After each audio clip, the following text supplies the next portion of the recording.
अभिजित पाटील. अध्यक्ष महोदय, 293च्या प्रस्तावावर बोलण्यासाठी आपण संधी दिल्याबद्दल आपण बघितलं की मागच्या काही दिवसांमध्ये अतिवृष्टी आणि पूरसदृश्य परिस्थिती निर्माण झाली आणि मग ज्या सीना नदीमध्ये आमच्या 900 क्युसेक्स पाणी बसतं, ज्याच्यात पूर आल्यानंतर 20,000 क्युसेक्स पाणी येतं, त्या नदीमध्ये एका रात्रीमध्ये 2,12,000 क्युसेक्स पाणी आलं आणि सगळं होत्याचं नव्हतं झालं. आमच्या माढा तालुक्यातली 17 गावं त्या ठिकाणी सगळी पाण्यात डुबली आणि एका घरावरती 25-25 फूट पाणी होतं. आणि मग अशा परिस्थितीमध्ये 13,000 लोक त्या ठिकाणी आम्ही बाहेर काढली. 10 दिवस त्या ठिकाणी त्या लोकांमध्ये मी सातत्यानं होतो. मग घरातनं लोक बाहेर काढली, इचुकाटा असेल, त्याची शाळेची दप्तर असतील, शिक्षण असेल, एका दुकानदार असतील, त्यांच्या घरात पाणी सगळं होत्याचं नव्हतं झालं आणि रात्रीत त्या ठिकाणी पाणी आलं. आणि साहेब, परिस्थिती अशी झाली, एक बरड वस्ती म्हणून आहे जिथं त्या ठिकाणी अत्यंत 120 लोक अडकली होती. तिथं कलेक्टर साहेब असतील, तहसीलदार साहेब असतील, आज पालकमंत्री महोदयांना, मुख्यमंत्री महोदयांना संपर्क केला आणि हेलिकॉप्टरनं त्या ठिकाणी ती लोक काढण्यासाठी त्यांनी मदत केली आणि ती लोक वाचवली. मग हेलिकॉप्टर आलं, मिलिटरी आली, रेस्क्यू टीम आल्या. इतकी भयान परिस्थिती होती आणि अशा परिस्थितीत ती लोक सगळी जीवितापासून वाचवली. परंतु आज त्या संसार त्या ठिकाणी मोडून गेले. आज परिस्थिती अशी झाली की साहेब, सगळ्यांची आणि एका बाजूला आपण त्या ठिकाणी 31,628 कोटीचं पॅकेज जाहीर केलं, लोकांना दिलासा आला. परंतु दुसऱ्या बाजूला 31,000 कोटी रुपयेमध्ये त्या ठिकाणी आपण जर हिशोब केला तर आजच्या परिस्थितीला साहेब, माझ्या मतदारसंघामध्ये माझ्या माढा तालुक्यामध्ये 131 कोटी रुपये मंजूर झाले आणि 98,328 शेतकरी त्या ठिकाणी पात्र झाले. आणि जर 131 कोटी भागिले 98,000 केलं तर 13,000 रुपये प्रति शेतकऱ्याला फक्त मिळालेत आणि आकडा मात्र मोठा आहे. आणि मग 10,000 रुपये त्या ठिकाणी पुढचे रब्बीचे मिळणार, म्हणजे 23,000 रुपये त्या ठिकाणी फक्त मिळत आहेत. दुसऱ्या बाजूला मात्र शेतकऱ्यांचं अतोनात नुकसान झाले. आणि मग अशा परिस्थितीमध्ये काही मंडळ आमची त्या ठिकाणी भाळवणी असेल, बंडीशा गाव असेल, ती वगळली होती. परत सातत्यानं पाठपुरावा करून ती मंडळं त्या ठिकाणी घेतली आणि आतापर्यंत 71,298 शेतकऱ्याच्या नावावर त्या ठिकाणी 101 कोटी रुपये गेलेत. परंतु उर्वरित लोकांच्या अजून काही अडचणी आहेत. मग अशा परिस्थितीत अध्यक्ष महोदय, बागायत शेतीचं खूप मोठं नुकसान झालंय. जमिनी वाहून गेल्या, दुकानं, आज जवळजवळ 60 ते 70 दुकानं त्या ठिकाणी आमच्या दुकानात पाणी शिरलं. आज एक आमचा त्या ठिकाणी शंकर पवार म्हणून वाकावचा दुकानदार आहे, त्याच्या दुकानामध्ये 30 लाख रुपयाचा खताचा माल होता, ते अख्खा पाण्यात गेला. आणि परिस्थिती अशी झाली की साहेब, 10 लाख रुपये स्टेट बँकेचं कर्ज होतं, त्याला विमा होता आणि तो त्याच्या पुढचा माल आहे, त्याला मिळत नाही. आणि मग आपण त्या ठिकाणी 50,000 रुपये मदत करण्याची भूमिका घेतली, परंतु अजून ती मिळाली नाही.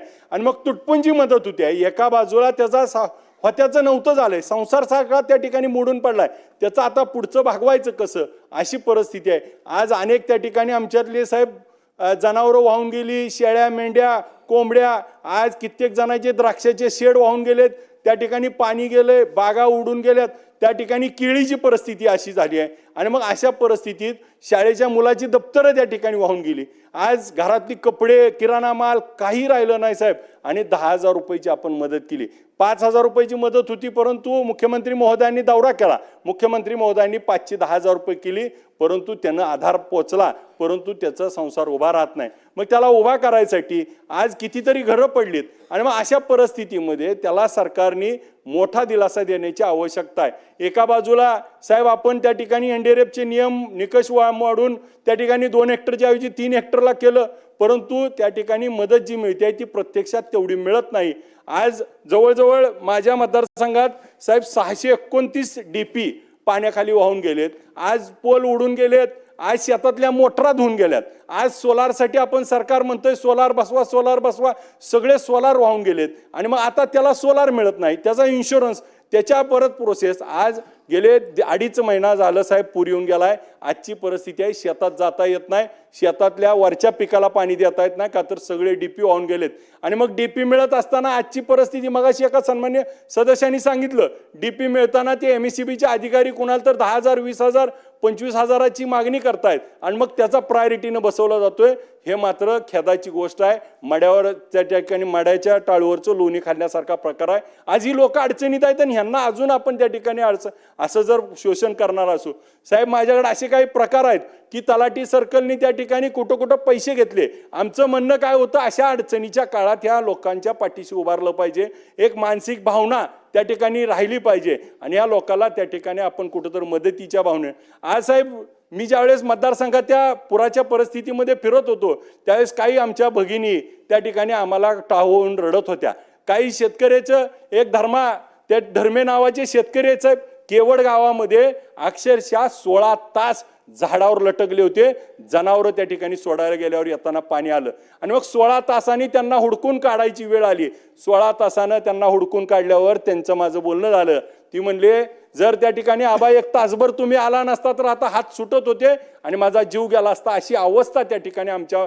आणि मग ही सगळी जवळून बघितली. 10 दिवस त्या ठिकाणी त्या लोकात होतो आणि मग अशा परिस्थितीत आज त्यांचे संसार सगळ्याचे उघड्यावर पडलेत आणि मग आज आपण मदत करतोय. ती मदत खूप तुटपुंजी आहे साहेब. आज आपल्याला वाटतंय की आपण 32,000 कोटी 31,000 कोटी दिलेत, परंतु त्या ठिकाणी सत्ताधारी पक्षाचे आमदार त्या ठिकाणी अभिनंदन करतायत. नक्की आम्ही देखील अभिनंदन करू मुख्यमंत्री आणि सर्व मंत्रिमंडळाचं, परंतु आमच्या लोकांची अवस्था त्या ठिकाणी आपलं आलेलं पॅकेज खूप त्या ठिकाणी तुटपुंज आहे. एका बाजूला बुलेट ट्रेनला आपण 1 लाख कोटी रुपये खर्च करणार आहे, शक्तीपीठला 86,000 कोटी आणि 31,000 कोटीची पाठ थापटून घेतोय, परंतु शेतकऱ्याचा संसार मोडून पडलाय. 100 वर्षानंतर अशी एवढी मोठा पूर आलाय, ह्याच्या आधी कधीही कोणी बघितलं नव्हता एवढा पूर आलेला असताना देखील. मग आपण त्याच्यावर काय पद्धतीनं बघतोय. दुसऱ्या बाजूला सरकार त्या ठिकाणी आपण बघत असताना अध्यक्ष महोदय परिस्थिती अशी आहे की आमच्यातले सगळे रस्ते त्या ठिकाणी उखडून गेलेत, पूल वाहून गेलेत. आज रस्ता तुटलाय, एक 10 12 दिवस रस्ते पाण्यात होते. आज त्या रस्त्यावरनं जाता येत नाही. आज साहेब आमचा वैराग माडा रस्ता आहे, वैराग माडा रस्त्यावर रोज अपघात व्हायला लागले, तितकी बेकार परिस्थिती आहे. आज दारपळची परिस्थिती तशीच आहे, आमच्या त्या ठिकाणी खैरावची परिस्थिती तशीच आहे, वाकावची परिस्थिती. साहेब रस्ताच राहिला नाही 10 दिवस पाण्यात गेल्यामुळं आणि आज सगळी एकंदरीत त्या ठिकाणी परिस्थिती हाताबाहेर गेली आहे. आणि मग या लोकांसाठी आपण 10,000 कोटी रुपयाचे रस्ते त्या ठिकाणी मंजूर करणार आहे, परंतु प्रायोरिटीनं इथं केरणे गरजेचं आहे. मग आमच्या मोडलीमच्या वेताळबाबाच्या बसला पूल असेल, सातत्यानं पाण्यात जात होता. आज सगळे पूल पाण्यात गेले, रस्ते त्या ठिकाणी संपर्क तुटला. या लोकांना बाहेर काढायसाठी एनडीआरएफच्या बोटी आणावं लागल्या, मिलिटरी आणावं लागली. आज आम्हाला रस्ते. मग अशा परिस्थितीत जर आपण त्याला कुठंतरी योग्य पद्धतीनं न्याय देणं गरजेचं आहे. साहेब कुंभेचं आमचं सबस्टेशन पाण्यात गेलं. मग अशा परिस्थितीत आज आपण नेमकी मदत देतोय, तर ती नेमकी मदत किती आहे आणि किती परवडणार आहे, किती पुरणार आहे, ह्याचा देखील आपण विचार करणं गरजेचं आहे. साहेब एका बाजूला आपण दुधाळ त्या ठिकाणी जनावरांसाठी 37,500 रुपये आपण देतोय, पण एक त्या ठिकाणी विचार केला तर आपण लंपीसाठी 60,000 रुपये देतोय आणि मग पुरातल्या जनावराला वाहून गेलाय त्याला 37,000 रुपये. वेगवेगळे दोन न्याय का? ह्याच राज्यामध्ये ह्याच सरकारनं एका जनावराला गेल्यानंतर एवढे पैसे देणार, दुसऱ्या जनावराला 37,500 देणार, ही योग्य नाही. तर त्याला सरसगट त्या ठिकाणी आपण 1 लाख रुपये दुधाळ जनावराला देणं आवश्यक आहे. दुसऱ्या बाजूला साहेब आमच्याकडची परिस्थिती अशी आहे की पुरामुळे गेलेल्या मोटर आहेत.